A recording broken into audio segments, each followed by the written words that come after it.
What's up? Time for word of the day. All right, we're in Mark 9, picking up at verse 33. And he came to Capernaum, and being in the house, he asked them, What was it ye disputed among yourselves by the way?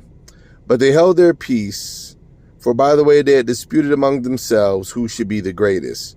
And he sat them down and called the 12, and saith unto them, If any man desire to be first, the same shall be last of all, and the servant of all. And he took a child and set him in the midst of them. And when he had taken him in his arms, he said unto them, Whosoever shall receive one of such children in my name receiveth me. Whomsoever shall receive me receiveth not me, but him that sent me. So we find Christ after walking with the disciples. They were talking along the way, and he asked them, like, hey, what is it you guys were discussing?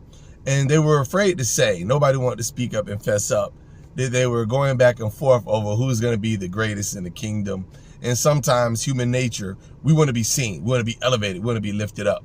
But the Bible tells us if Christ be lifted up, he'll draw all men unto him.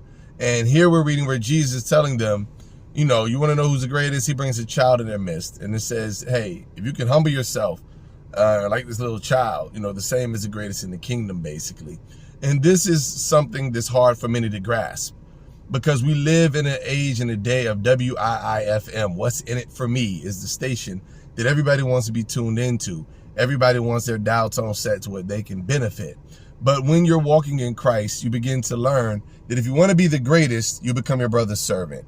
If you want to be considered a great person in God, you'll be willing to serve others. If you're too good to serve and help others, those that you consider subordinates under you, as well as those you consider above you, because sometimes it's easy to serve when somebody has status or has a name, and it's harder to serve when it's somebody who we view as not as on our level, as people like to say.